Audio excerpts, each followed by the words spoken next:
Hi everybody, welcome to this episode of a little review of this Dragon Tiger, King Tiger with Porsche turret. Came out last year, 2016. I purchased it online through Dragon USA during Thanksgiving.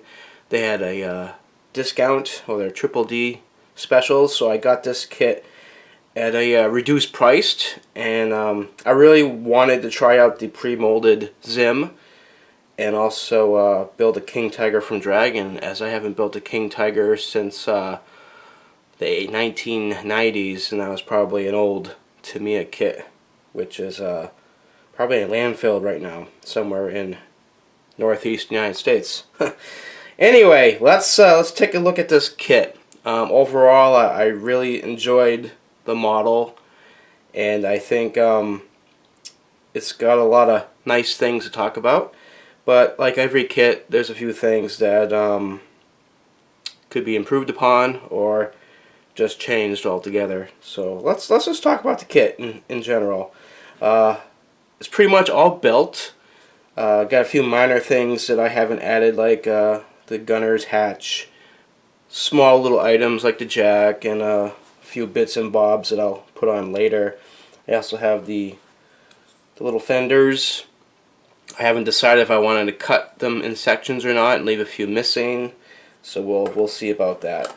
I also have the last piece of the screen. There's another screen section that goes right here on top, and I'm having a little bit of a problem because of the photo etch. They give you the molded frame, and then the photo etch fret is really enormous, and I'm not sure what's going on. I haven't read any other reviews, but if you look, you know, it's like enormous. So I don't know if they want me just to cut the screen and kind of shape it in.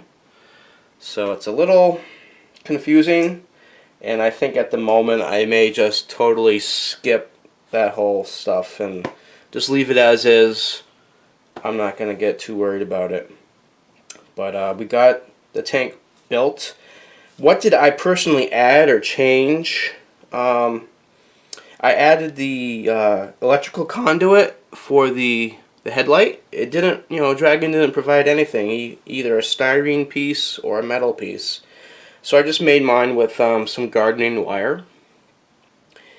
And also, one thing I didn't like is for the gunner's vision block shield or embrasure, they provided you with a photo etch, and I just don't like it. I send a lot of my models. I go to shows locally here in New England, and traveling back and forth and putting it through boxes. I really want a strong build.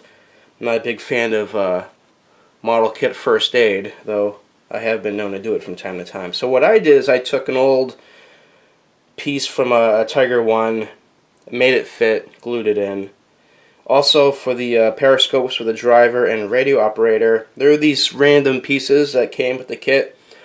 I couldn't really tell what they were supposed to go to, so I go, hey, they look like they match, so I just sort of put them in, and they work, and there's no photo etch. It's got like a nice styrene glue bond. It's not going to break off. Is it, super duper accurate? No idea. Do I like it? Absolutely. So, we'll leave it at that. Alright, my big pet peeve of this kit so far has been the tow cables. Dragon provides you with these cables, and they are exactly what they are. They're cables.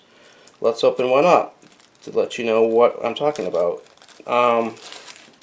This is them. I think Adam Mann, if you watch his channel, he's talked about this stuff. It's a cable in the truest sense of the form. It's a cable, and what I don't like about it is that it doesn't hold a shape. You can't bend it and hold it. It just opens straight up.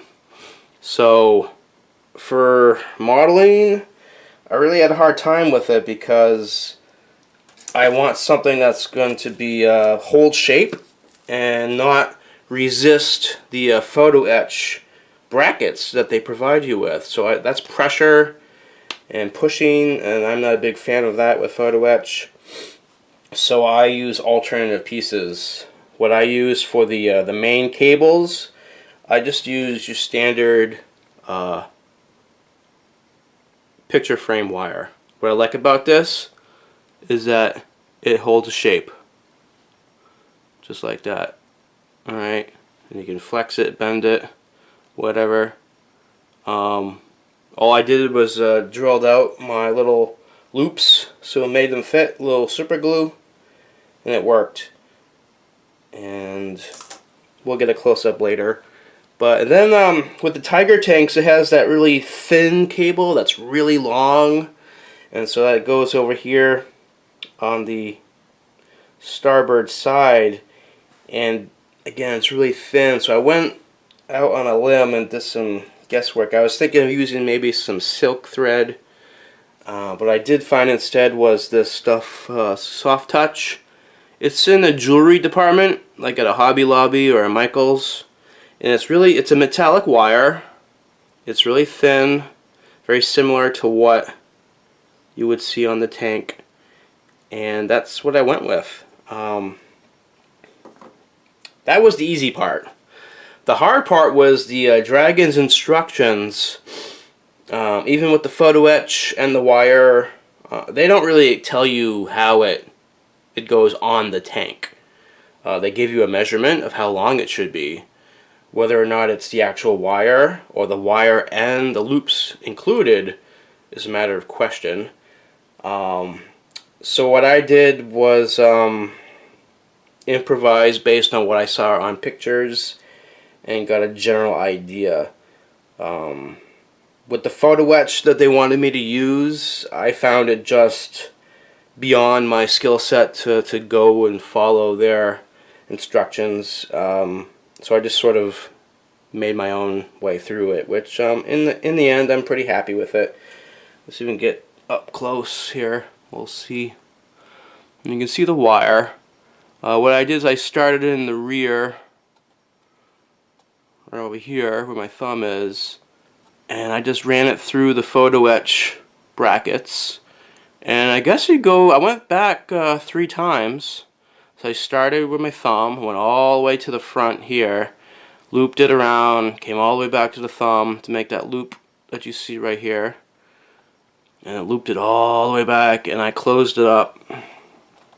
I closed it right here, and I just super glued it right on. I didn't even bother with the brackets. I just didn't care. I mean, it looks good. Looks good for me. I'm happy with it. It's on, and we're gonna call it a day. But overall, for improvising, I thought that was pretty good. I'm leaving all the hatches open. I would like to put a tank commander and the gunner sticking out at some point in the future. The tracks, if you've been watching my channel lately, I used this model as an example for magic tracks, and generally had some success with these, so I was pretty impressed. And that's it. Let's talk about the Zimmer mitt. The Zimmer mitt, overall, I like it. I like the way they produced it. It's not uniform, which I know some of the older Italeri tanks, the Panther, they had a Zimmer mitted styrene. It was very uniform and geometric. It just didn't look real. What Dragon did, it's pretty staggered and a little bit random and rough. So it looks pretty good. It lines up really nice. Overall, I don't have any bad things to say about it. The only limitation with this pre-styrene Zimmer mitt is that it kind of has like a factory finish to it. So if you really want to show a tank that's really rough and chipped Zimmer mitt, you really need to go with some resin aftermarket stuff and put it on yourself, or use putty. Putty's probably the best because you can actually break the putty off and chip it that way.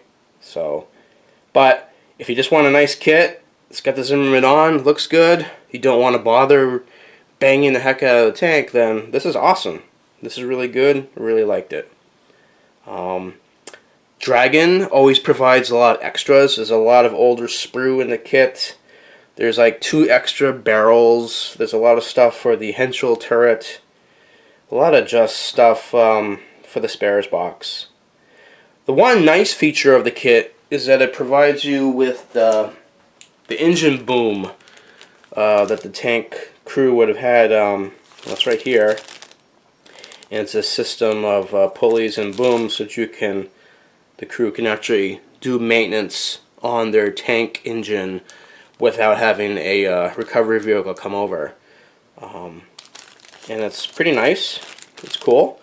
The only thing is, what I don't like is if you really want to do it, like I would like to make a diorama,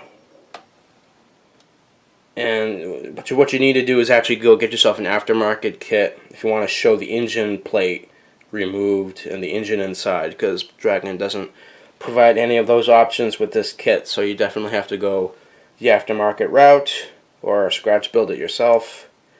So that's the only reservation I have, but you know, it's nice to have the boom, so not a big deal.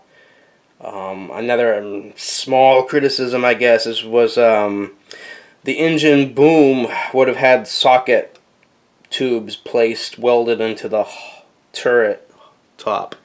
So if you want to do this tank time specific and not have the boom on itself, then I guess you'd have to put on some styrene tubes or metal tubes and install them yourself.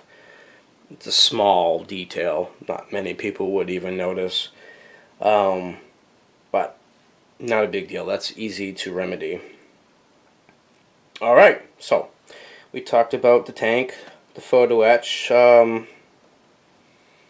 Yeah, it's a good kit. It's big. It's a King Tiger. I haven't built one in a while, so I forgot how big it was. So I wanted to put this on a base at some point. So what you see is this picture frame I picked up at a Salvation Army Goodwill type store. These are, you know, I think I paid $2 for it. So I'll open it up at some point, get a base material for it. I don't know what I want to do yet. I may, do I want to do trees? Because what I like is the tank is big, so I want to add like a vertical component to it to kind of at least balance off the size of it. So whether it's going to be a piece of a building or trees or maybe some sort of big wall piece with a gate, I don't know yet. It'll be something, but I'm pretty excited about it. Lastly, what else is there? A lot of the pioneering tools were PE specific, so if you like putting brackets on your tools, this kit is all about that. The options, they gave you some older substandard pioneering tools which didn't quite match the hole, so I had to kind of plug them, do a little sanding work, and put them on. Again, I'm not a giant PE fan, so to me it doesn't, not having the brackets as PE doesn't really bother me as much as other people, but that's just personal taste. And there's a little bit of not photo etch, but there's a few filler spots. Nothing major. It went together very well.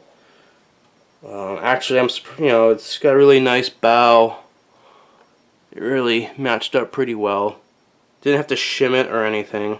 I did put in a little bit of putty inside here, but nothing really to complain about. A little bit of putty here with the turret ring, but overall a nice kit. You know, I got no complaints about it at all. It's retailing at about, I think Fine Scale January's issue was like $69. That's I think it's a lot of money for a model kit, for any model kit, but that's what they're calling for it. So I mean, one way you can look at it is you can buy an older kit that has no Zimmermet, buy that kit for like $20, go online, buy some attack resin. It's probably gonna set you back another 25 bucks. You're looking at $50. So it does become not so much splitting hairs, but at some point you gotta put money into it anyway. So I'm glad that I got this for $37. I didn't pay that much, so I'm not gonna get worked up about it. But you know, I think when you buy a model kit, you got to look at your budget and look at what available funds you have, and make a very judicial decision on what is best for you and what your skill set is at. And that's all I'm going to say about the monetary aspect of the models. Yeah, so I don't want to kill this topic. We can talk about decals. This is what they give you for your decals. You know, the Dragon. Most of them are Normandy Tiger Tank battalions. But you can always go aftermarket if you want to do something else. I thought there's a lot of black. I was hoping maybe some more color would be nice, but I'm not going to complain. So yeah, you can go with these or go with aftermarket. Plenty of that on the market. Alright, well, that's my model, and hopefully we'll get it painted up sometime before summer.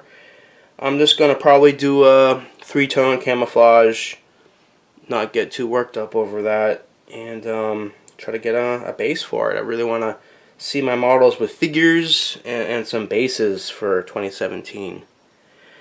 Alright, well, thank you for taking the time to watch this video, and if you got any questions or comments, always feel free to post something, and I'll get back to you as soon as I can. So you guys have fun, stay safe, and model on, and I'll see you again here on YouTube. Goodbye.